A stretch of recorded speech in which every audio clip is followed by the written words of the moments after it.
Muskan Amjad. This is me, Farkhanda Farid. Welcome back to our beginner level English grammar series. Today we are going to learn a very important topic of English grammar, and that is object. We will learn what is an object and what is a direct object, what is an indirect object, and how to identify them in sentences with easy examples. So let's get started. Okay, so let's see what is object. It is a noun or pronoun that receive the action of the verb. यानी object वो noun या pronoun होता है जो verb का असर या action receive करता है. Okay, so let's see examples. I eat an apple. मैं एक सेब खाती हूँ. सो यहाँ पर ऑब्जेक्ट क्या है? एप्पल है. क्यों? क्योंकि खाने वाला जो अमल है, जो एक्शन है, वो एप्पल के ऊपर हो रहा है, जो आई कर रहा है. सो यहाँ पर एप्पल जो है एक ऑब्जेक्ट है. सेकेंड एग्जाम्पल देखते हैं. She reads a book. वो किताब पढ़ती है. क्या पढ़ती है? किताब पढ़ती है. जो पढ़ने वाला अमल है वो एक किताब पर हो रहा है जो कि शी कर रही है. सो यहाँ पर अ बुक जो है वो एक ऑब्जेक्ट है. थर्ड एग्जाम्पल देखते हैं. They play cricket. वो क्रिकेट खेलते हैं. अब यहाँ पर क्रिकेट जो है वो एक ऑब्जेक्ट है. क्यों? क्योंकि जो खेलने वाला अमल है वो क्रिकेट के ऊपर हो रहा है जो कि दे कर रहे हैं. यहाँ पर दे सब्जेक्ट है. एक और एग्जाम्पल देखते हैं. Ali cuts a tree. अब यहाँ पर अ ट्री जो है वो एक ऑब्जेक्ट है. क्यों? क्योंकि जो कटिंग वाला जो एक्शन है वो ट्री के ऊपर हो रहा है. तो अ ट्री यहाँ पर ऑब्जेक्ट है.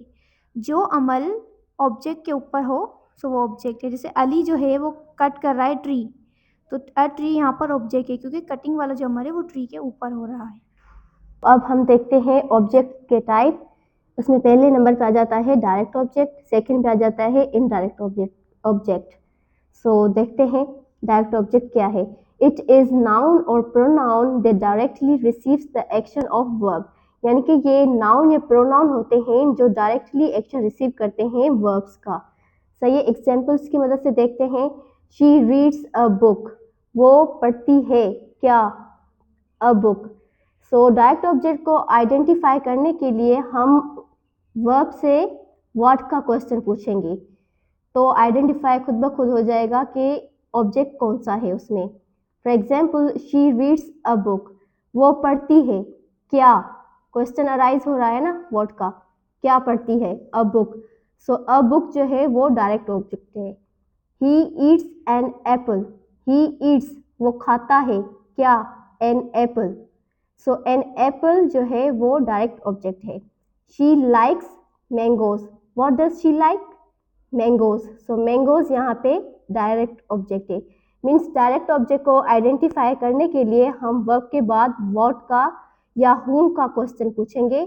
सो हम इसे इजीली डायरेक्ट ऑब्जेक्ट आइडेंटिफाई कर सकते हैं. ओके, तो देखते हैं indirect object. It is a noun or pronoun that doesn't receive an action of the verb directly. मतलब ये वो नाउन या प्रोनाउन होते हैं जो डायरेक्टली एक्शन रिसीव नहीं करते हैं. अब हमें कैसे पता चलेगा सेंटेंस में कि ये इनडायरेक्ट ऑब्जेक्ट है? अब हम जब सेंटेंस पढ़ेंगे तो हम उससे दो सवाल पूछेंगे. एक टू हुम यानी किसको, दूसरा फॉर हुम यानी किसके लिए. एग्जाम्पल्स के हेल्प से देखते हैं. She gave me a pen. इसने मुझे पेन दी. किसको दी? मुझे दी. सो यहाँ पर मी जो है वो इनडायरेक्ट ऑब्जेक्ट है. जब हमने सवाल किया कि किसको दी यानी to whom she gave a pen, इसने किसको पेन दी? मी, मुझे दी. सेकेंड एग्जाम्पल देखते हैं. She taught English to us. इसने हमें इंग्लिश सिखाई. सो यहाँ पर किसको सिखाई? हमें सिखाई. यहाँ पे जो अस है वो इनडायरेक्ट ऑब्जेक्ट है क्योंकि हमने सवाल किया है कि किसको सिखाई, तो जवाब हमें मिल रहा है कि हमें सिखाई. थर्ड एग्जाम्पल देखते हैं. She gave Ali a pen. इसने अली को पेन दी. किसको दी? अली को दी. अब देखें हम सवाल पूछ रहे हैं ना, to whom she gave a pen. She gave a pen to Ali. इसने अली को पेन दी. किसको दी? अली को दी. सो यहाँ पर अली, अस और मी जो है यहाँ पर इनडायरेक्ट ऑब्जेक्ट है. सो जब भी हम सवाल करेंगे टू हुम या फॉर हुम का, हमें ऑटोमेटिकली जवाब मिल जाएगा कि ये डायरेक्ट ऑब्जेक्ट है या इनडायरेक्ट ऑब्जेक्ट है. अगर वो व्हाट का जवाब देगा तो वो डायरेक्ट ऑब्जेक्ट है. अगर वो टू हुम या फॉर हुम का जवाब होगा तो इनडायरेक्ट ऑब्जेक्ट है.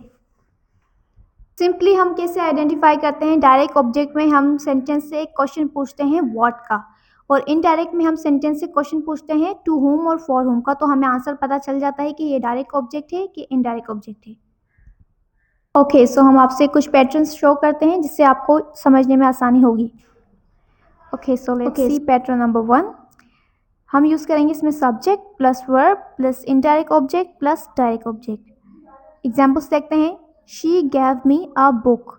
अब यहाँ पर शी क्या है, सब्जेक्ट है, गेव यहाँ पर वर्ब है, मी यहाँ पर इनडायरेक्ट ऑब्जेक्ट है, अ बुक यहाँ पर डायरेक्ट ऑब्जेक्ट है। सेकेंड एग्जाम्पल देखते हैं। Teacher taught us grammar.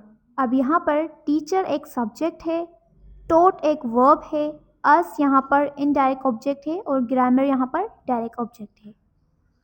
Okay, so pattern number 2, subject plus verb plus direct object plus 2 or 4, then indirect object. Examples: she gave a book to me. Here she subject, gave verb, a book direct object, to and me is indirect object. Teacher taught grammar to us. Teacher subject, taught verb, grammar direct object, to us is indirect object. He sent a message to her.